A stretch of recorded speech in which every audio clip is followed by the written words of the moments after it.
कहीं ना कहीं इन आशा बहनों की आशाओं पर लगातार पानी फेरती हुई आ रही है। शायद ये सरकार नहीं समझ पा रही है और इसीलिए बार बार उसको एक ऐसा मामूली सा पत्थर समझ करके फेंकी जा रही है, फेंकी जा रही है, फेंकी जा रही है। जो छपता है वो दिखता है और मीडिया की ये ताकत है और ये लोकतांत्रिक व्यवस्था की ताकत है कि हम उस चीज को, सत्यता को सबके सामने लेकर के आए। हमें लगता है माननीय सदस्यों ने पूरा अध्ययन नहीं किया है, सतही जानकारी के तहत सवाल लगाया है। 4 मार्च 2014 को समाजवादी पार्टी की सरकार थी, इनके भैया यहां बैठते थे, एक जियो किए थे, उसके 9वें नंबर पॉइंट पर कहे हैं कोई नियत वेतन आशा को हम नहीं देंगे। अध्यक्ष जी, आपका बहुत बहुत आभार। आपने महिला शक्ति से जुड़े हुए स्वास्थ्य संबंधित सवाल से मुझे प्रश्न पूछने का अवसर दिया। अध्यक्ष जी, मेरा सवाल जो हमारे प्रदेश में कार्यरत आशा बहनें हैं उनसे जुड़ा हुआ है और सरकार कहीं ना कहीं इन आशा बहनों की आशाओं पर लगातार पानी फेरती हुई आ रही है। ये आशा बहनें जो हैं उनका मूल मंत्री जी शायद आपका विभाग समझ नहीं पा रहा है। और रही बात छपने की, आशा बहनों का भी उतना ही अधिकार है कि वो अखबार की पंक्तियों में सामने आए और उनकी अधिकार की जो बातें इस सदन में बोली जा रही हैं वो लिख करके, पढ़ करके वहां पर आए।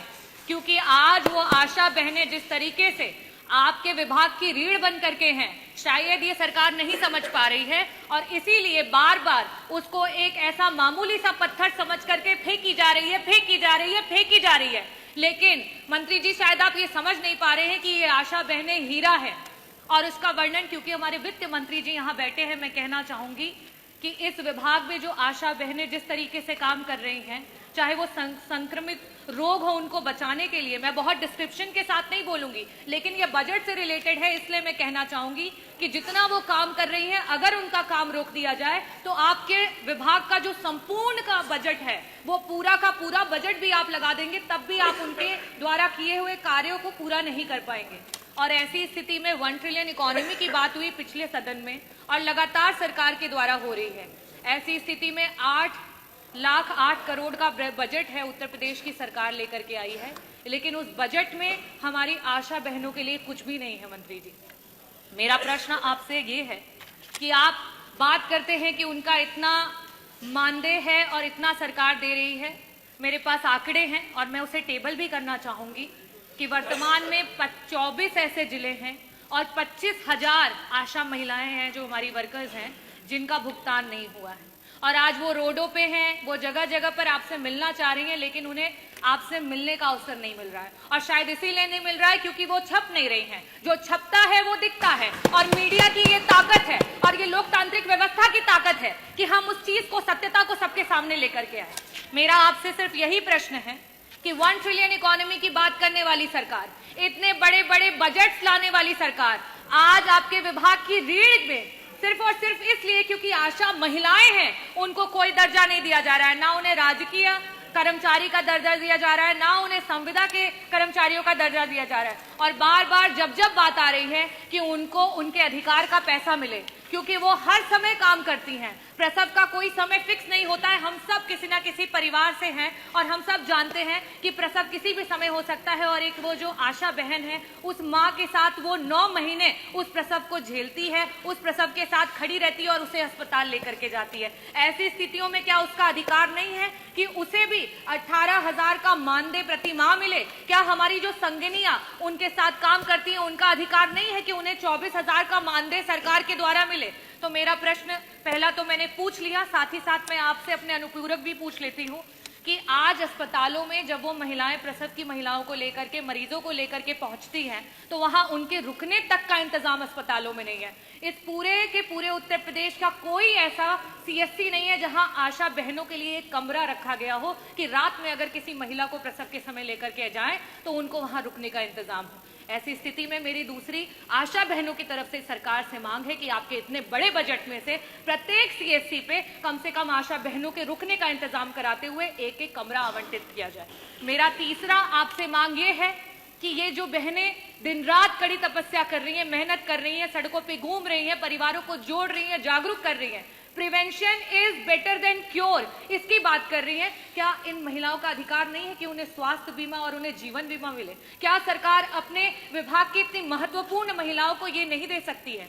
और लास्ट में मैं कहूंगी कि जो यातायात है उनके समय का बहुत ही इंपॉर्टेंस है, क्योंकि उन्हें समय से पहुंचना होता है जब जहां जरूरत होती है। ऐसी स्थिति में आपने अपने बजट में स्कूटी की बात की है, तो मैं ये भी चाहूंगी कि आशा बहनों की मांग है कि उन्हें स्कूटी दी जाए। ये चारों प्रश्न हैं मेरे, और मैं अनुरोध करूंगी कि मंत्री जी दोनों सदस्यों के जो प्रश्न हैं उनके उत्तर दे दें। माननीय मंत्री जी, आशा वर्कर हम सबके लिए बहुत ही महत्वपूर्ण है, और उनकी महत्वपूर्ण जिम्मेदारी को देखते हुए हमारी सरकार ने लगातार उनकी उन्नयन के लिए काम किए हैं। आशा योजना भारत सरकार की योजना है, और ये वॉलंटरी सर्विस है। स्वैच्छिक सेवा के कारण उनको मानदेय मिलता है, और जो विभिन्न केंद्र प्रदेश की योजनाएं हैं उनको क्रियान्वित करने पर उनको अलग से बोनस भी मिलता है। इस प्रकार हम कह सकते हैं इनको वर्तमान में 6,000 से लेकर के 11,000 रुपए तक, 6,000 रुपये मिनिमम है और 11,000 रुपये मैक्सिमम पेमेंट हमारी सरकार ने मानदेय और जो इनके बोनस हैं अतिरिक्त रूप से जो काम किया उसके आधार पर हमने अभी तक किया है। अभी 16-17 में इनको 2,306 रुपया मिलता था टोटल, अब ये 6 से 11,000 रुपया हो गया है। दूसरा, 25-26 के बजट में हम इनको 2,000 से 3,000 रुपए करने के लिए हम प्लान बनाए हैं। इसको हम आगे भारत सरकार को 3500 तो पहले ही दे रहे हैं, भारत सरकार को हमने लिखा है। अच्छा, वो देते हैं। दूसरा क्या है, अभी हमें लगता है माननीय सदस्यों ने पूरा अध्ययन नहीं किया है, सतही जानकारी के तहत सवाल लगाया है। हमारी सरकार ने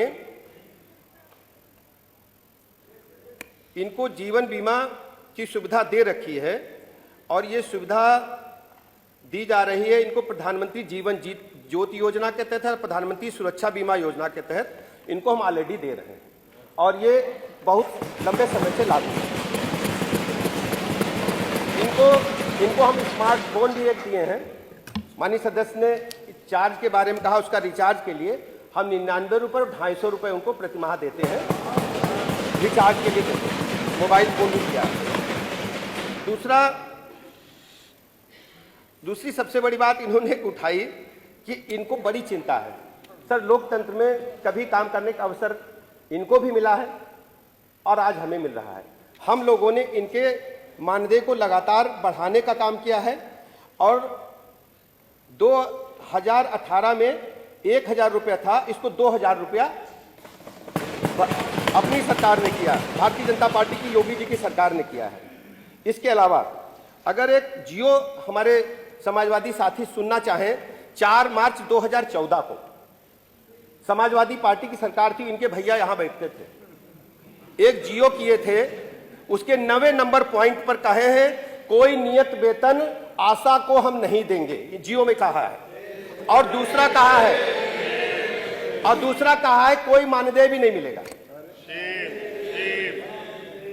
मेरा यह कहना है ये कोई ऐसी बात नहीं है, ये हमारी सरकार की प्रतिबद्धता आशा वर्कर के साथ साथ उत्तर प्रदेश के एक एक कर्मचारियों के हित के लिए है।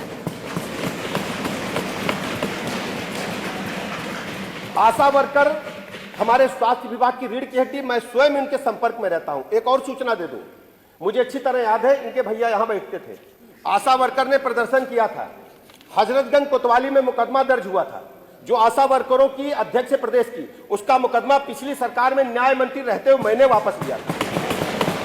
ये वही हमारे समाजवादी साथी हैं। इसलिए माननीय अध्यक्ष जी, हम पूरी तरह से प्रतिबद्ध हैं, अपने आशा वर्कर के साथ साथ प्रदेश के एक एक कर्मचारियों के हितों की चिंता करना हमारे सरकार का प्रथम दायित्व है।